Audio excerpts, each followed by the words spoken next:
This is Trailblazer Postgame, presented by Johnson Pediatrics.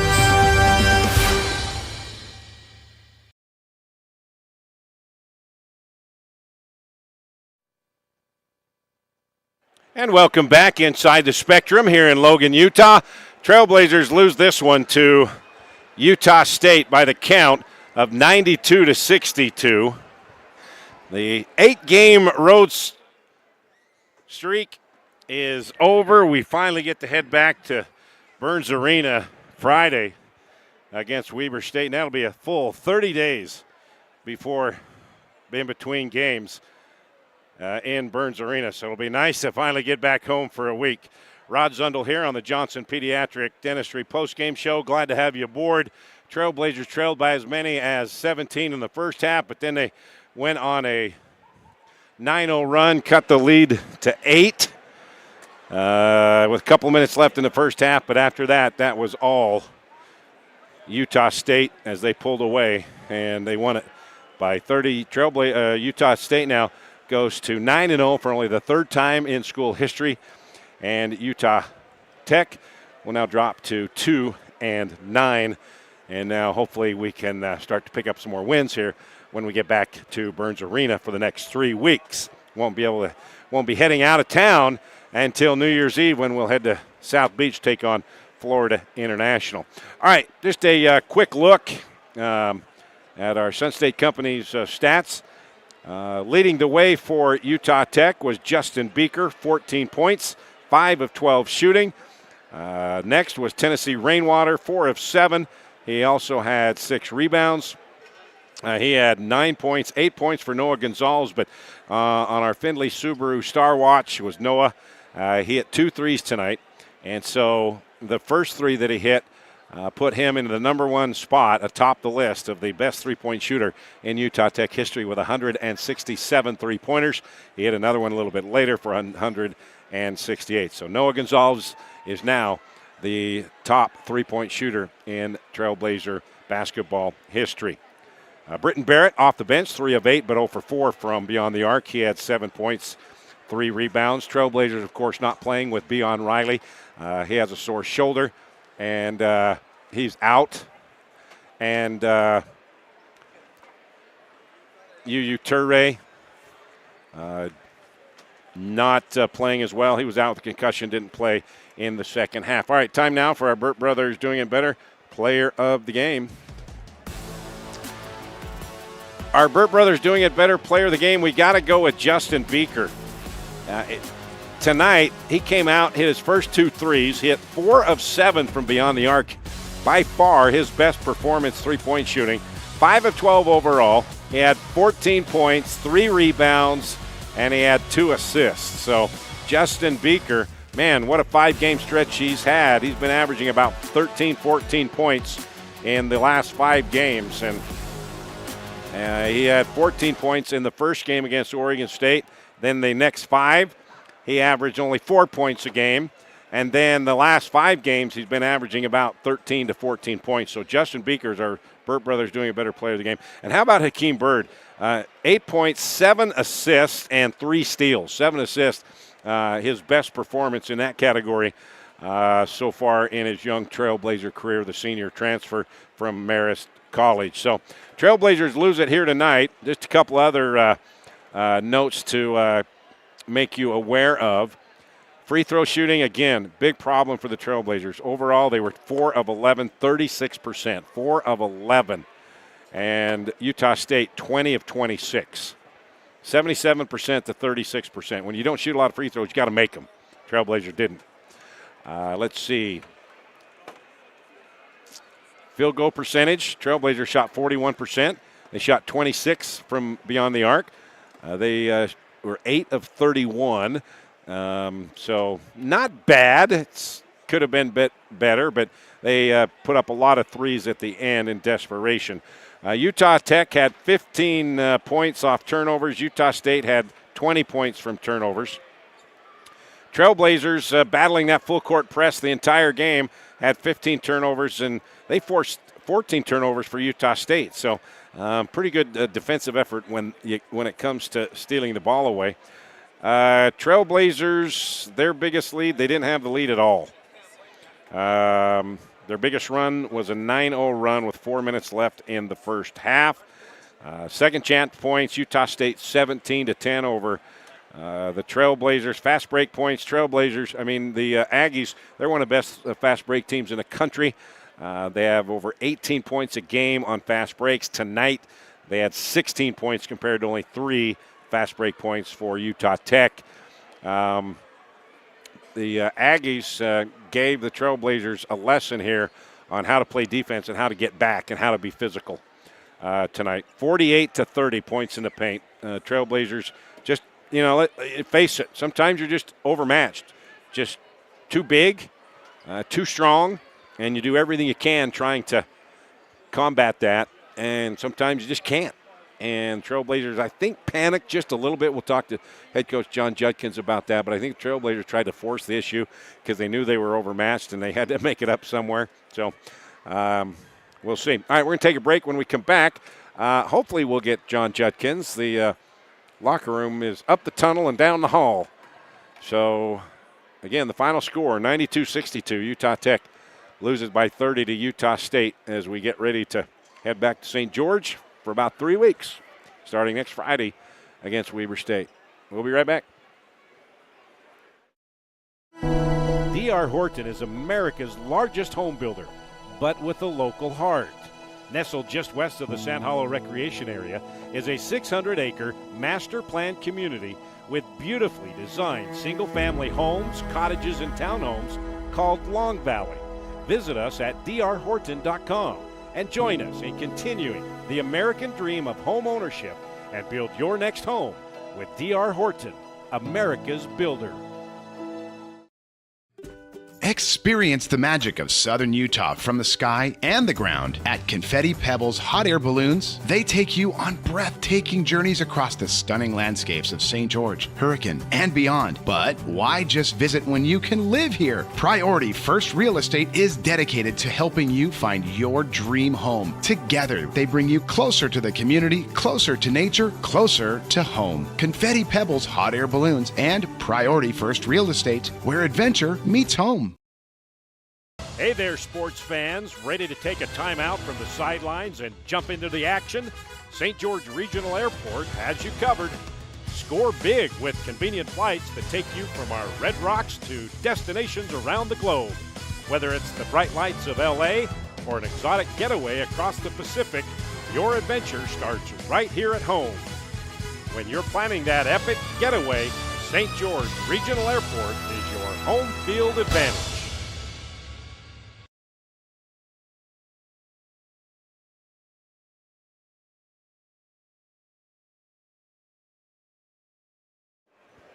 All right, back here in Logan, still waiting for head coach John Judkins to come out and join us, the Johnson Pediatric postgame show. Trailblazers fought hard in that first half. They trailed by as many as 17, cut it to 8 with a couple minutes left, but then after that, it was just all Utah State. Just too much size, too much power, and just too quick. And Trailblazers tried, I think, just got a little frustrated and some turnovers on the press, but they learned a lot. Hopefully they learned a lot. And I see head coach John Judkins coming down the tunnel now. And so, of course, Juddy played here back in the 80s. He's one of only 2 Aggies to have a triple-double. And he comes back here, and he's 0-2 against his former team. 2 years ago, they lost by 5. And then, of course, they had Cam Gooden put up 32 points in that game 2 years ago. And now they lose here. And 2-9 the record as we get ready to we wrap up the 8-game road swing. And we will head back home to Burns for the first game in about 30 days in Burns Arena.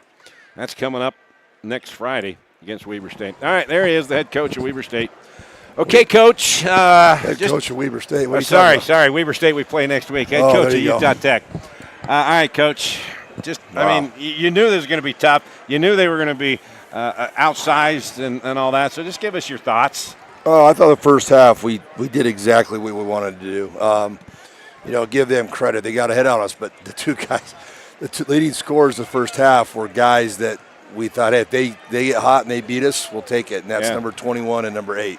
Yeah, Garrett C. and Drake Allen. Yeah, they both hit some threes that they normally don't. They normally drive hard or whatever. We did a really good job on number. I go by numbers, but names. Yeah. Number 4, number 12. Martinez, I thought we did a really good job on them. Those two guys are their main guys.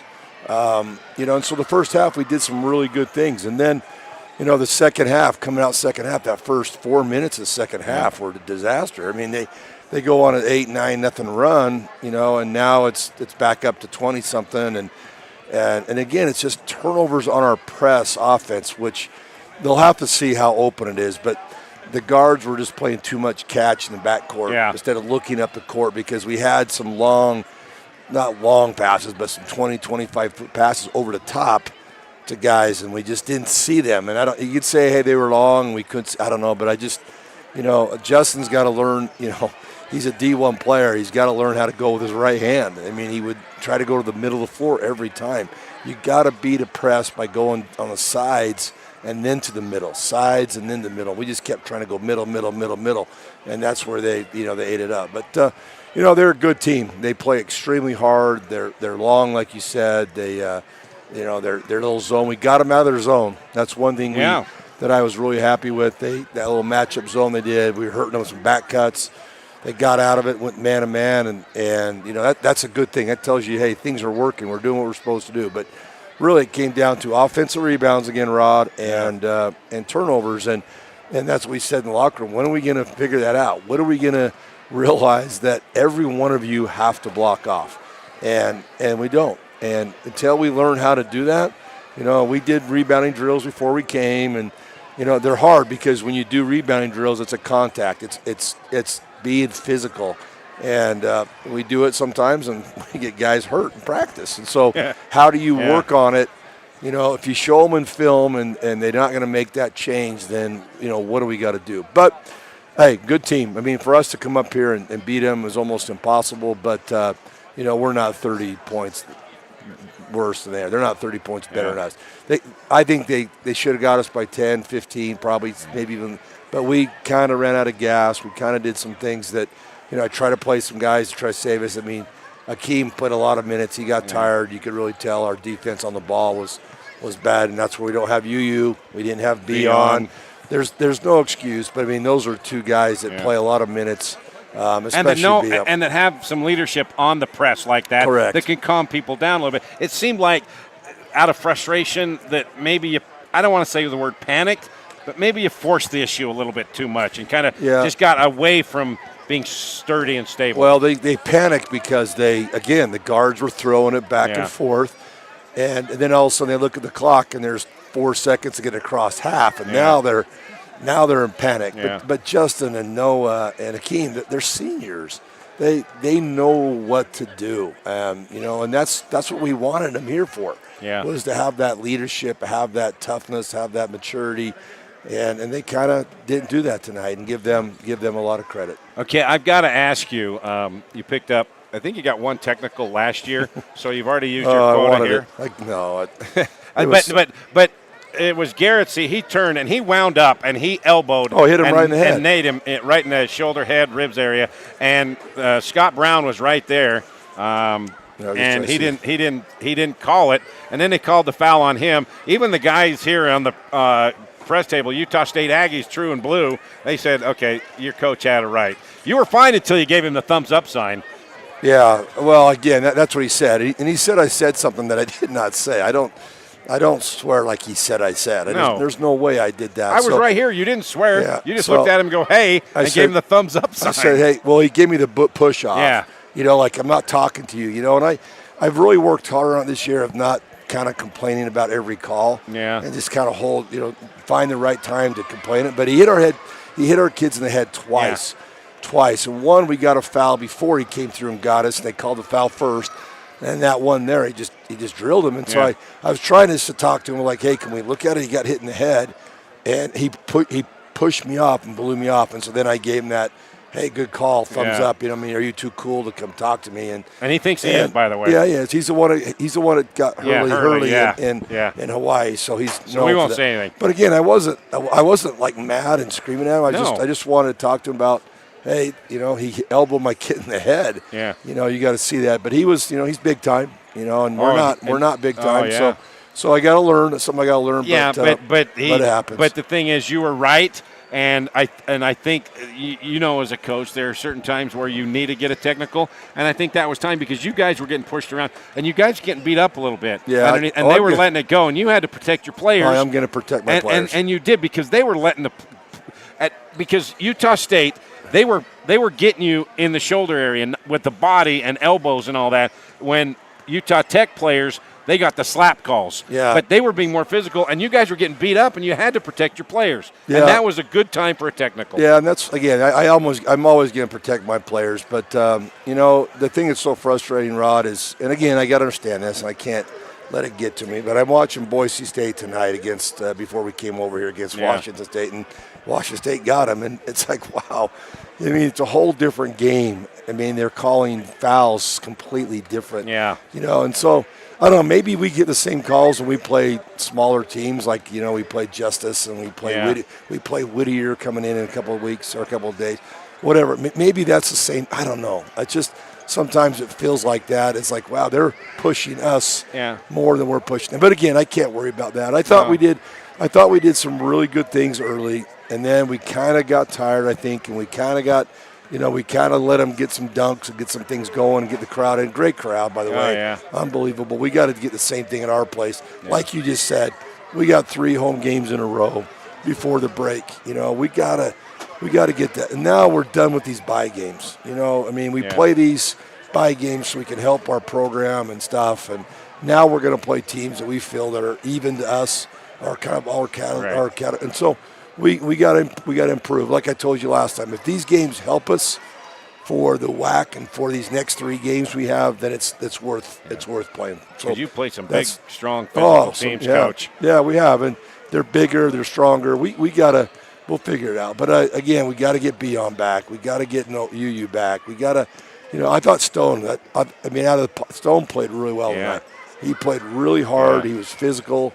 He didn't let anybody push him around. That's what I got to get out of Toby. That's what I got to get out of TC. That's what I got to get out of Noah. And you know, until we do that, it's going to be tough. But you know, a lot of guys are going to lose here, Rod. There's no question. Yeah. But you know, hopefully we can get better. We'll watch film.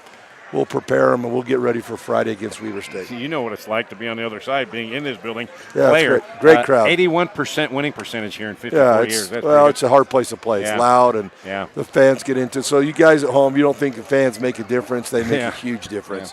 Yeah. It's unbelievable. Well, as my dad always asked, did you learn anything? If you didn't, it wasn't worth it. No, so we learned a lot. Have we learned something against these teams? Yeah, and again, it's the first time we played a matchup. You know, a matchup zone. Like I told you, we did a really good job in it. Yeah. Every time we got the clock down, the shot clock down a little bit, we got good shots. We came and kind of forced things. It fell into their favor. Yeah. Make them guard for a while because they don't communicate as well as they probably should in that matchup zone, and we hurt them with it. So that's where we learn. And we'll get some more film and watch film on Monday and get better and move on. Yep. But still, we've played, 11 games, 12 games. So we're not even still halfway done. We got more to go, and these guys got to believe that. We're going to believe it. We're going to get them where they need to be for WAC. Yep, Weber State coming up on Friday. All right, Coach, thank you. Yep. All right, that was head coach John Judkins. We'll take a break. We'll be back with the final word here in Logan. Aggies get the win over Utah Tech. Welcome to St. George Academy, home of the Dragon Slayers, where academic excellence meets individualized learning right here in Southern Utah. At St. George Academy, we believe in challenging our students with rigorous curriculum, preparing them for a demanding college experience and beyond. And it's all tuition free. Our unique Pathway University program offers accelerated courses, allowing students to earn college credits in high school. Experience the St. George Academy difference, schedule your tour today, and join us on your educational journey. Yesco is a proud partner of Trailblazer Sports Vision and Utah Tech Athletics. Yesco specializes in manufacture of custom electric signs and displays. From the smallest to the largest, Yesco can design, manufacture, install, and maintain an identification package that is tailored to your specific needs. Yesco has been serving Utah businesses for well over 100 years with quality signage and exceptional service. To see how Yesco can serve you, go to yesco.com. Craving something sweet but healthy? Come to Berries and Cream, the original spot for fresh berries in our delicious sweet cream. Locally owned and operated right here in St. George. We offer a cold, refreshing treat that's perfect for the southern Utah climate. Fresh fruit has never tasted so good. Berries and Cream, the original taste of St. George. All right, back here in the Spectrum in Logan, about to wrap things up here. Trailblazers lose by 30, 92-62 to Utah State. Aggies, for the third time in school history, go to 9-0. Trailblazers go to 2-9 here. And then next week will begin. It's the season debut of the John Judkins Coaches Show, Tuesday, 6 o'clock, right here on Trailblazer Sports Vision and also on the Fan Sports Radio. And then next up for the Trailblazers, next Friday in Burns Arena, 7 o'clock tip, 6:45 pregame here on Trailblazer Sports Vision and the Fan. Weber State, the Wildcats come rolling into town for another in-state matchup, the third game against an in-state team this year in the preseason. So it should be a lot of fun. We haven't been home and played in Burns Arena. Next Friday it'll be exactly 30 days since the last time we played in Burns Arena. So it'll be nice to be home for 3 weeks before we head to Miami on New Year's Eve. So that'll do it for tonight. Big thanks to Chris Nelson back in the studio.